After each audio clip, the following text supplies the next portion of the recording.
In two magical wilderness areas, the Masai Mara in Kenya and the Greater Kruger Park in South Africa, 5 expert safari guides follow a cast of compelling animal characters and the never-ending stories that define their lives. Previously on the Cat Report. Kekenya the cheetah and her newest cubs went missing without a trace. The migration arrived and the killing began. The Sausage Tree and Owino prides cashed in on the abundant herds. Jamie discovered a secret delight belonging to Waffles, matriarch of the North Clan, a new heir. And on the Djuma stage in South Africa, the leopard queen Tundi had a vicious spat with her oldest daughter, Guchava.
Hello and welcome once again to the Cat Report.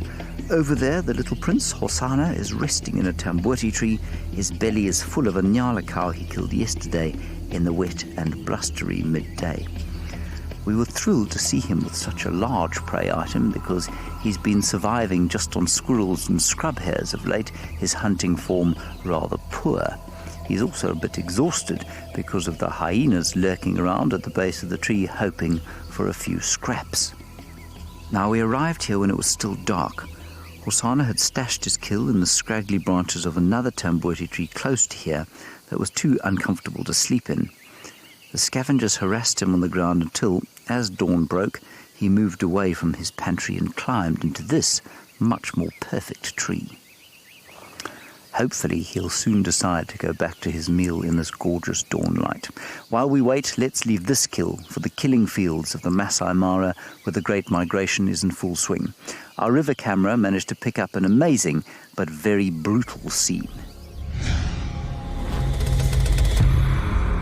A lone zebra strayed towards the river, chased by a lioness right into the mouth of a waiting crocodile. As the zebra fought to free itself from the powerful reptilian jaws, the lioness moved even closer to the banks. The zebra kicked and bit with all its might, aware of the salivating cat still waiting for it on the other side.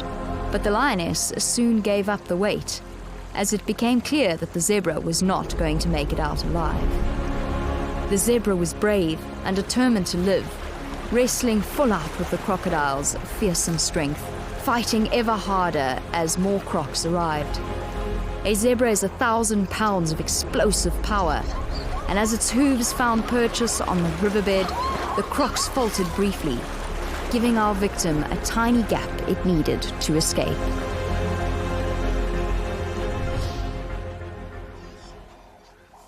Once again, North Clan's prime territorial position on the banks of the Mara River has proved to their advantage, and this is why they are so fierce in their defense of this territory.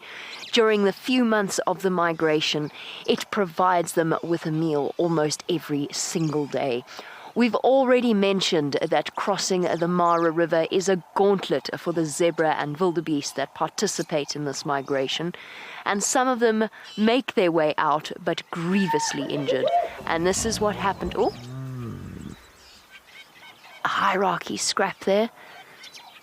The hyena in the front submitting to the one at the back, behaving very dominant with its tail bristling. So even when there's plenty to eat, there are still these dynamics that unfold each and every day. and every hyena has to, at some point or another, remind others of its place in the hierarchy. That is all that is left of a zebra that met a very unfortunate end.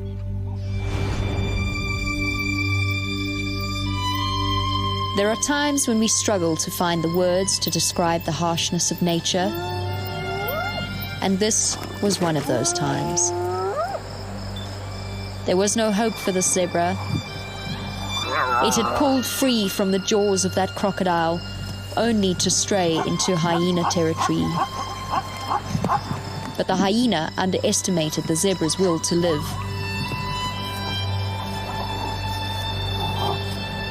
Its subsequent attempts were more cautious, gauging the zebra's strength by snapping at its nose. The zebra's courage was both admirable and heartbreaking. But it was exhausted and weak, and it simply could not keep fighting anymore. One final breath and its suffering was over, and the hyena set to work devouring it.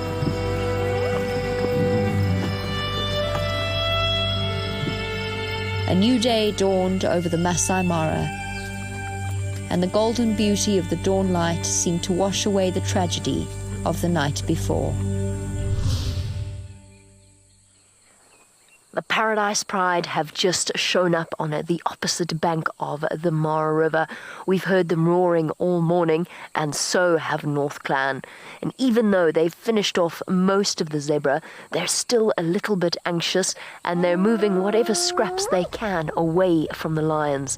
Another example of a situation that we've spoken about before, where even though the hyenas are always labeled as the thieves, the ones that steal from other predators, in fact it's usually the other way around. And the lions are watching intently. The question now, are they going to decide that North Clan's scraps are worth it? The Sausage Tree Pride have met with the migration. The female is looking to come stalk up towards this big herd of wildebeest that's streaming through. Now, I think they're going to hunt. I think they're going to utilize this lugga. A lugga is a little river system to get close to those wildebeest. So let's just go around this little corner, because I think the lions are going to come through this thicket of trees behind the wildebeest. The wildebeest are no more than 40 meters from her. There they are, right there. These poor wildebeest run the gauntlet of teeth and claws from all the different predators. It is unbelievable how these predators gorge themselves during the migration and how they struggle outside of migration. I love it how the lions just melt into the grass. So there's lots of eyes that can spot her, so she's just being very, very cautious in her approach. Look how she's inching towards the deeper cover. Isn't this so exciting? This is incredible. When you never know exactly what's going to happen. You can't see the lioness, but you know she's very close. Oh, look at that! The wildebeest is chasing the lion back! That is not something you see every day! Well done, Wildy! Oh my goodness! Now, wasn't that a completely opposite turn of events? That is not something you see every day. I thought that wildebeest was done for, guaranteed. But unfortunately, the bravery of that wildebeest bull sent the Sausage Tree female retreating. Unbelievable. Was that not absolutely amazing? That was a serious turn of events, that one. And that's what I love about being out here in the bush all the time. You never know what is going to happen. There's no ways I was going to predict that that wildebeest was going to escape. I thought he was a goner for sure. The little chief has come down his tree, perhaps because he was feeling a bit peckish, or maybe the spiky branches of the tambuti were uncomfortable on his soft belly. He's not alone here. Those hyenas are still mooching about. I'm not really sure how they've missed that bright red bit of steak there. They've been waiting underneath his kill all night, so I'm sure they're pretty ravenous. I I see the prince does fancy a small breakfast snack after all.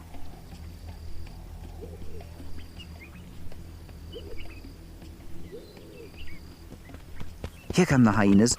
They've spotted that flesh and they're racing in. But the leopard is one of the most explosively fast mammals on planet Earth, and those hungry non-climbers are wasting their time this morning. He knows he's completely safe up there. Possibly not as comfortable as on the ground, but safe. But it looks as if he may have found a solution to his discomfort. A cushion, I suppose you might say.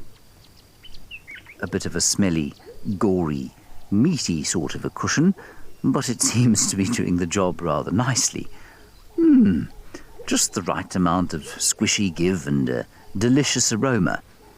I suppose this must be a bit like choosing to rest your head on a perfectly baked steak and kidney pie. Now, I've known a lot of young male leopards out here, many of them characters, but I reckon Hosana is by far the most clownish cat I've ever met. Looks like he could stay up there for days now. He has a resting spot, and he could always eat his pillow should he feel a bit peckish. Those hyenas aren't going to get any of this. They certainly look rather dejected by the scene up above them. Well, while Hosana eats his bedding, Tlalamba seems to be trying to charm an unlikely companion.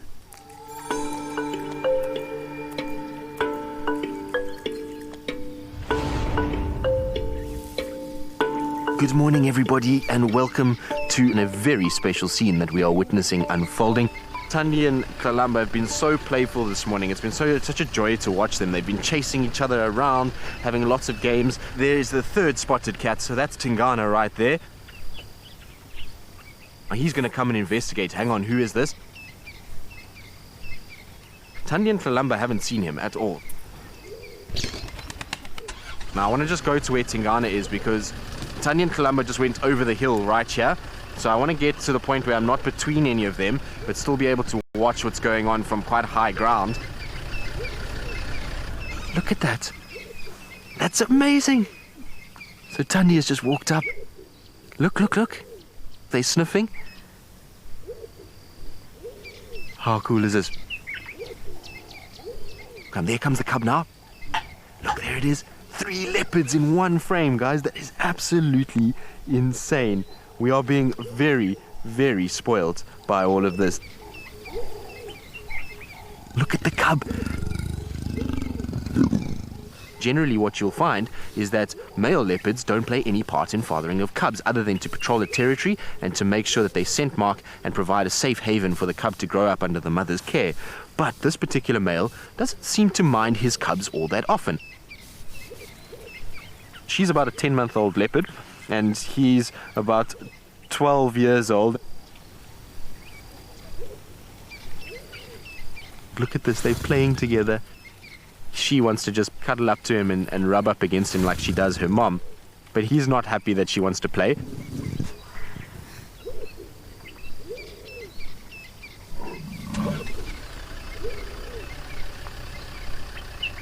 Listen.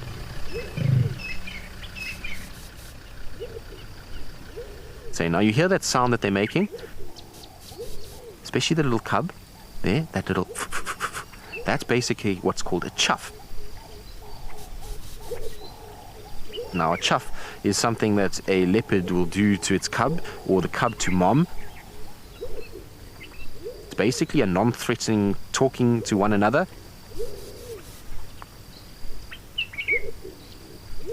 These little chuffs are just there to tell him I'm not a threat, just to kind of get an idea of who everybody is. If this was a different male, you would have seen a very different behavior take place. You would have seen her being very aggressive, just trying to block that male from the cub and try and allow that cub an opportunity to get away and move out of the area. Very, very special that we've actually seen all 3 together. Amazing.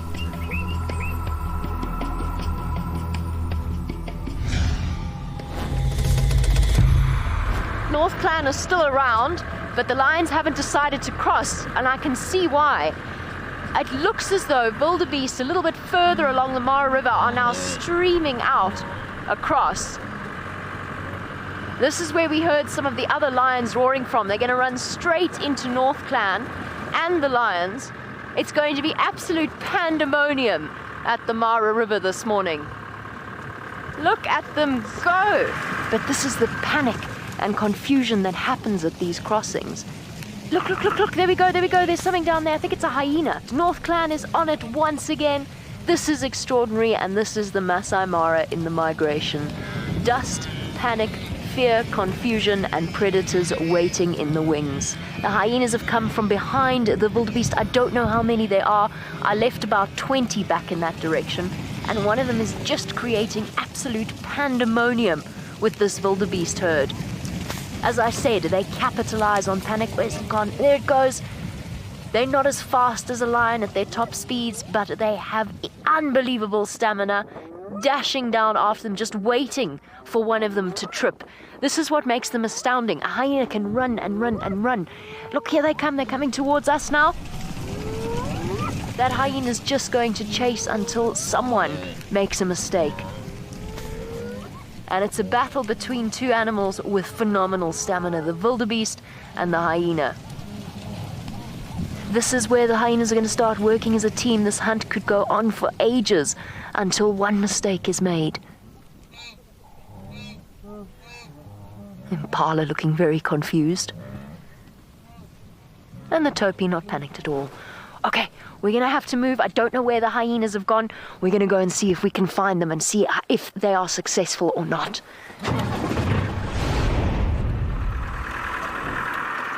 We've just got here, and it's not one, but two cheetah. How awesome is this? And I'm guessing I know who it is. I'm just going to have a closer look with my binoculars, and it is in fact Naratoi and her young boy. She is in fact the daughter of Kekenya. He's on the right, she is on the left, and we have not seen this cheetah for over 3 months. The last time we saw her, she headed off into Tanzania, and we're guessing that's where she's been until now. So I am so excited that she's back, and she is also quite deep into Kenya, so hopefully we're going to be able to keep track of her.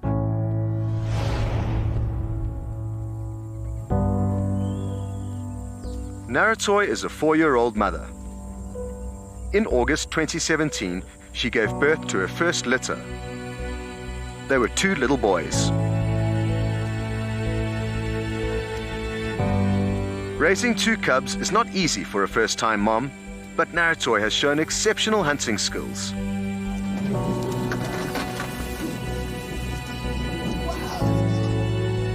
Always able to provide a meal for her sons.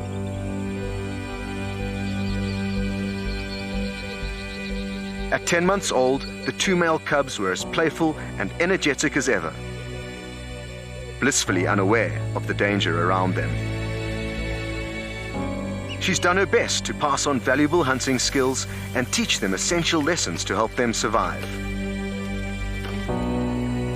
But the African wild is harsh, and raising 2 cubs to adulthood is hard.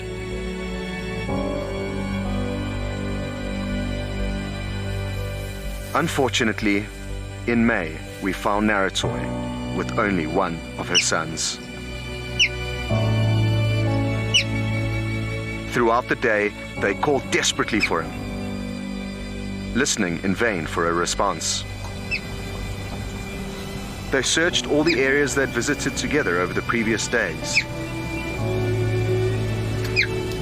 but had no luck.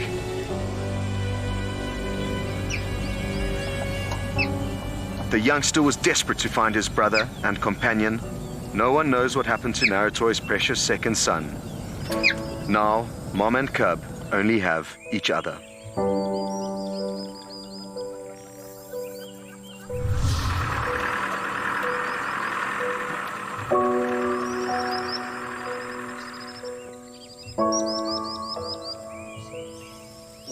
What has she seen? Like I said, I was really hoping on showing you them grow as the months progress, but I'm confident she has spotted another smaller antelope here, and that's why she's running along so quickly. So hold on tight, everyone. Oh, this could be a little bit bouncy.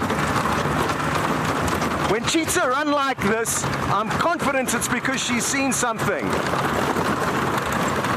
It could just be playful, But I think there's a small antelope in the grass here somewhere, so we could get lucky and see her hunting.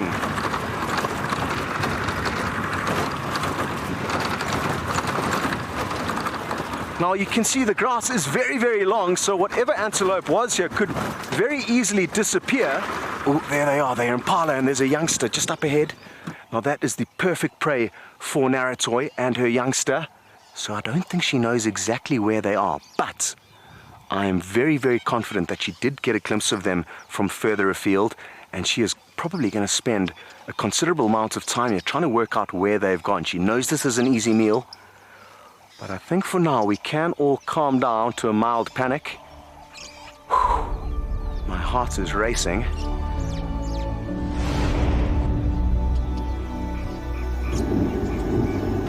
We have a very special sight to share with all of you. We have just recently discovered that Waffles has not one but two cubs. So few people ever have this opportunity to view hyena cubs at this age.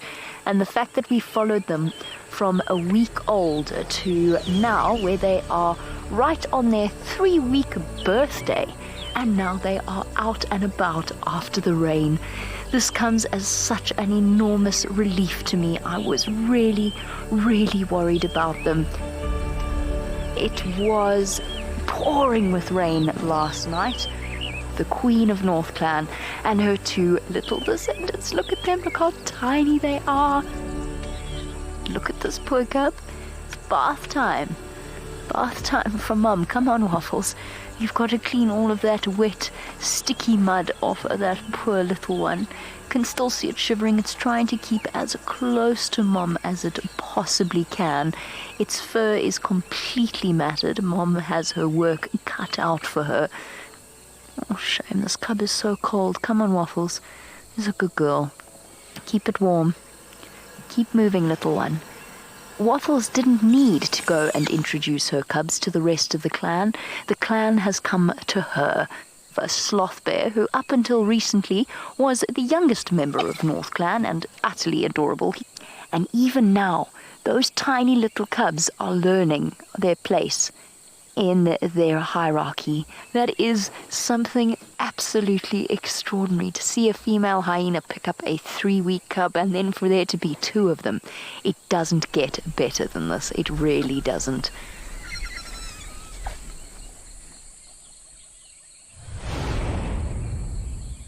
Now on the left of the mound you can see Naratoi, the mother cheetah, the more experienced one, but on the right of the termite mound, her young boy.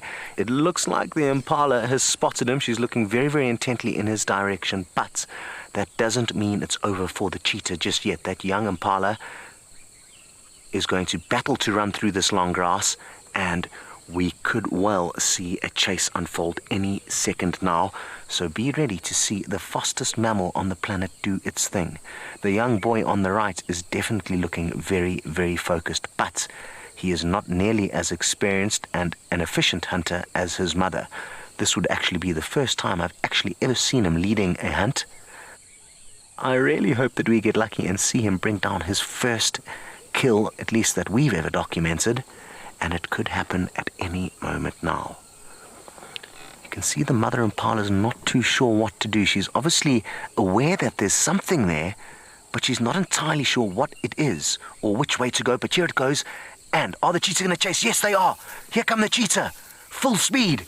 And I think this baby impala's in trouble. Oh! She's got it. Hold on, everyone. It's very bumpy here.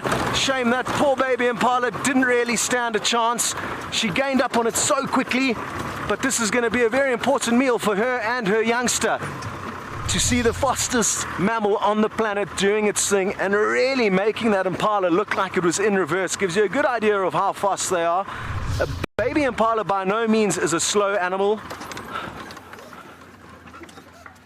The young boy is just off on the left, and she is busy suffocating that poor little impala. But sadly, it just was not fast enough to escape the incredible speed and experience of Naratoi. She's doing a great job showing her youngster exactly how to administer a good chokehold. And it looks like he's not wasting any time before he starts snacking. Absolutely incredible stuff.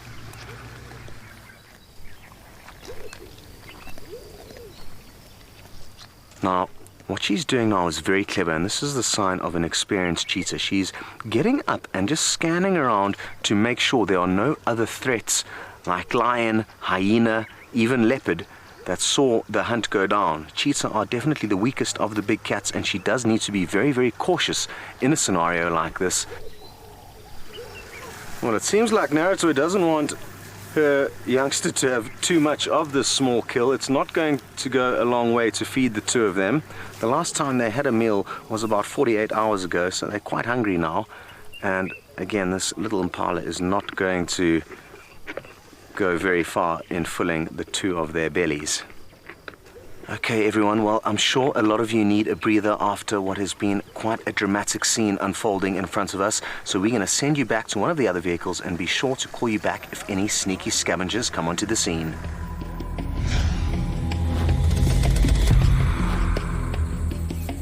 Hosana has now woken up and his pillow is making its way through his digestive tract.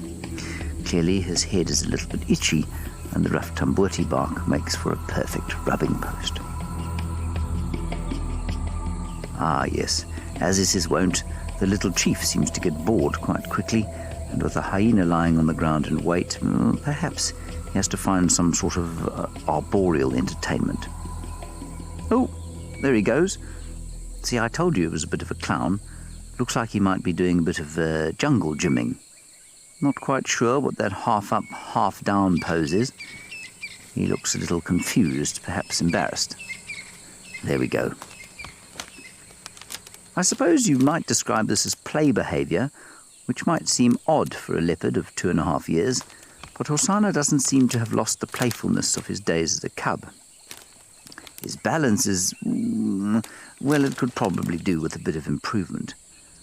I imagine the hyenas would be quite shocked if this adorable yet clumsy leopard fell out of the branches and onto them. But don't worry, I'm sure that won't happen.